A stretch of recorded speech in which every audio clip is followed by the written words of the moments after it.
Olá, hoje eu vou estar aqui passando a última aula do paradigma orientado a objeto, que a gente vai ver C Sharp, e assim como toda última aula de cada paradigma desses dois primeiros, a aula é online. Então, antes de eu começar isso, vou falar para vocês um pouco aqui do Chobe, do ranking do Chobe, que tem algumas coisas interessantes para a gente ver.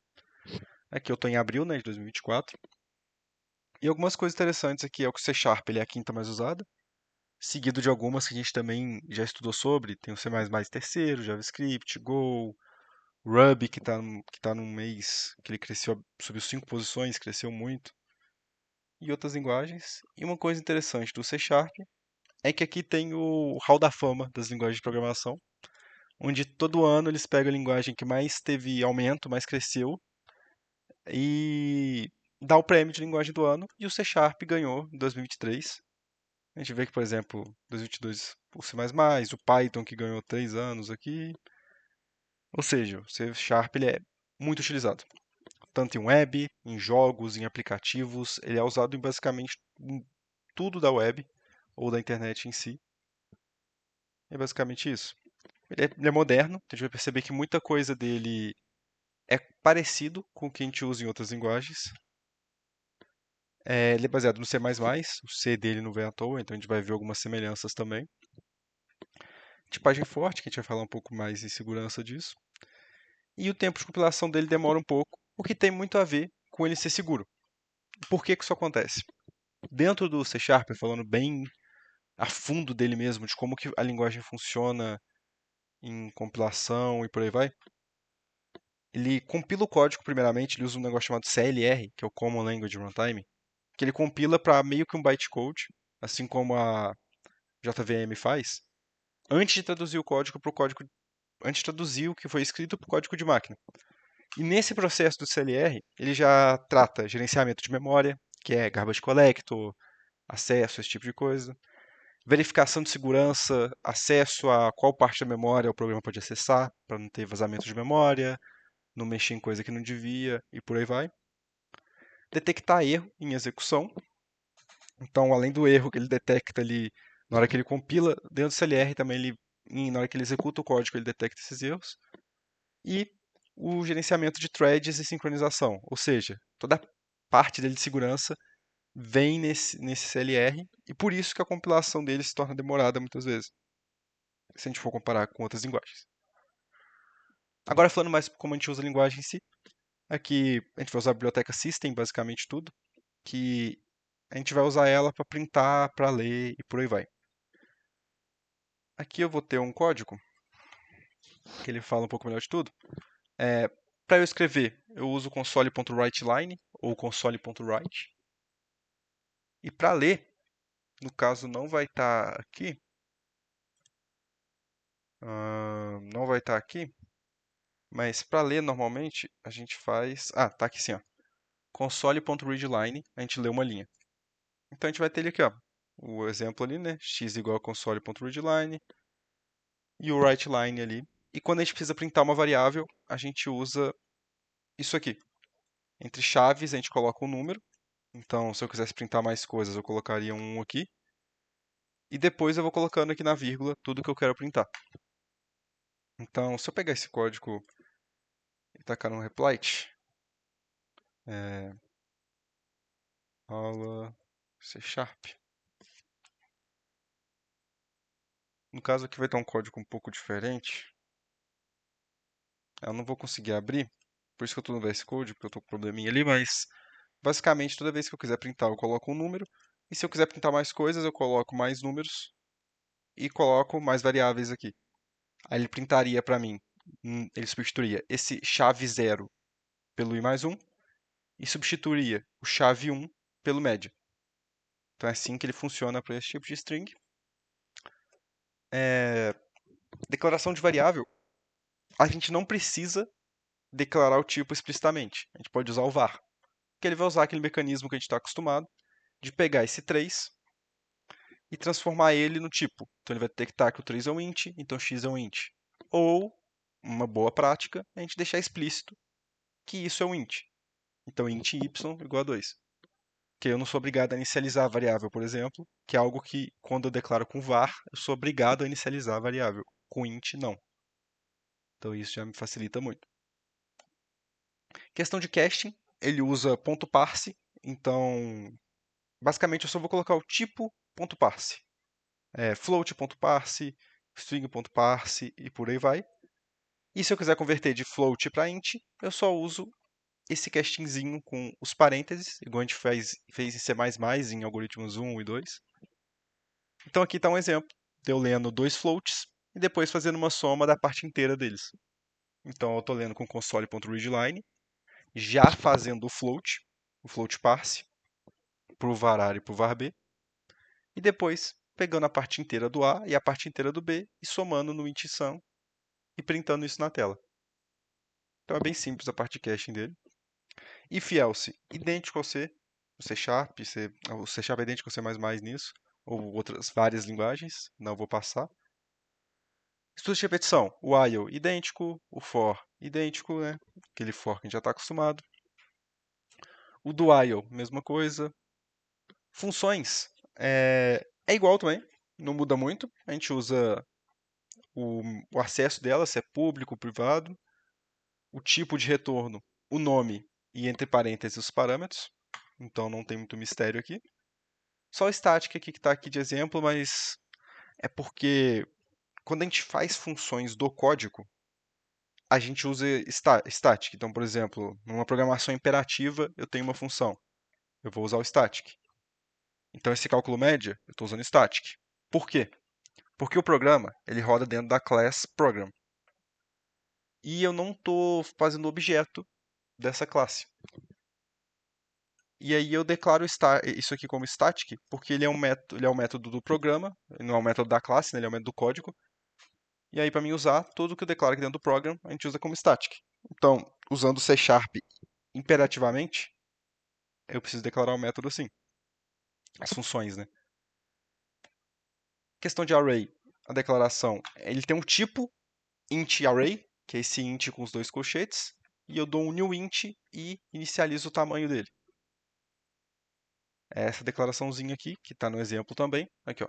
O tipo float array, new float de 3.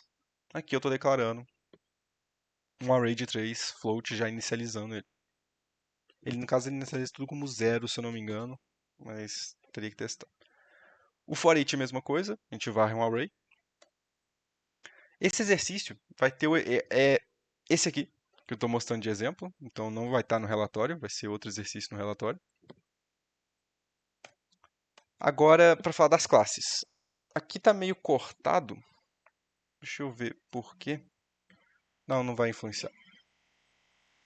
Como que funciona as classes? A gente só declara a classe e o nome dela. E quando a gente for declarar os atributos, a gente não vai fazer igual nas outras linguagens que a gente declarava no construtor.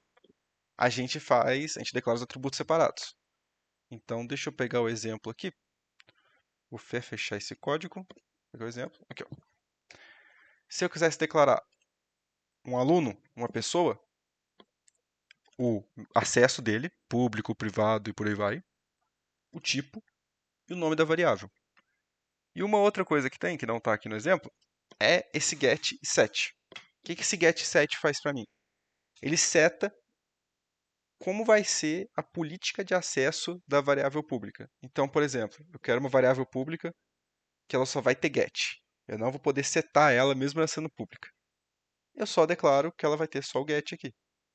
Se eu não colocar nada, por padrão vai ter os dois. Mas a gente prefere usar esse get e set para ficar mais completinho e a gente especificar qual que é o acesso de cada variável e limitar esse acesso.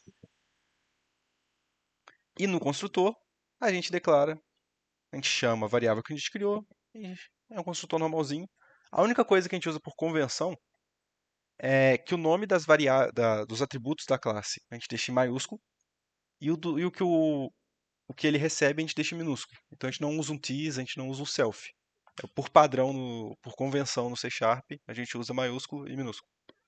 E se eu quiser declarar um default, eu só declaro ele aqui, normalmente o valor inicial dele, e inicializo ele default. Os métodos. Mesma coisa, só que sem o static. Então, um public void aqui, por exemplo. ele retornaria um console.write. Acho que beleza. E tem esse outro jeito de printar também, que eu prefiro, que toda linguagem eu sempre mostro para vocês, porque eu acho que economiza um tempo danado, que é usando o cifrão, abre aspas, e tudo que eu colocar chaves e colocar alguma coisa dentro, ele vai substituir pela variável. Então esse chave nome vai ser o nome, o chave idade vai ser a idade, o chave raça vai ser a raça. Então a gente não vai precisar fazer aquele 0, 1 e por aí vai. A gente só usa o cifrão antes e a gente usa a chave, igual a gente faz no Python, por exemplo, com F, que a gente usa o F antes e faz depois. Aqui a gente usa o cifrão. Para criar um objeto e acessar os valores dele, é o que a gente está acostumado. A gente declara uma variável do tipo da classe, né, um objeto do tipo da classe, e inicializa ele com new, chamando o construtor. E se eu quiser acessar, dog.name, dog.print, e por aí vai. Bem simples. Encapsulamento, a gente usa o private. Aí quando a gente usa o private, por isso que nesse exemplo aqui não tem o getSet, esse getSet aqui, ó, é porque quando a gente usa o private, a gente não precisa setar isso, né? Porque por padrão ele não tem nenhum dos dois. Se aqui fosse public, aí faria sentido eu querer usar o getSet, porque eu precisaria usar ele para falar que isso aqui pode ser acessado e setado. No private eu não preciso. Então acho que vocês deu para entender, qualquer dúvida depois também vocês podem mandar. Mas essa é a ideia desse getSet, é trabalhar com o público, e se eu quiser só usar o private, só isso aqui, e eu declaro get e setter normalmente, como a gente faz em outras linguagens. Herança é com esses dois pontos. Opa, fechei o slide. Só dar Alt Tab, né? Então aqui, ó, o aluno, ele herda de pessoa. Então aluno, dois pontos, pessoa. E aí, para eu chamar o construtor, eu preciso declarar o construtor de novo, dois pontos, e o base. O base é como se fosse o super. Então ele vai pegar o construtor de pessoa e chamar ele. Então ele tem aquilo. A gente precisa redeclarar o construtor, mesmo na herança, mesmo se o construtor for igual, a gente redeclararia e chamaria o base. Então se só tivesse nome e idade, faria assim. É um pouquinho chato, mas faz parte. No caso, poderia até fazer assim, né? Que funcionaria. Mas é assim que funciona para a gente herdar o construtor, né? Deixa eu voltar aqui. Tá, aqui o slide. O polimorfismo, a gente usa override. Então, aqui no código, se esse showInfo eu tivesse ele aqui, no caso está dando override. Eu estou dando override no showInfo. Só que tem uma característica do override dele. Eu preciso avisar que o meu método pode ser sobrescrito usando virtual. Então, aqui na classe base, que é a classe pessoa, eu declaro o showInfo como virtual.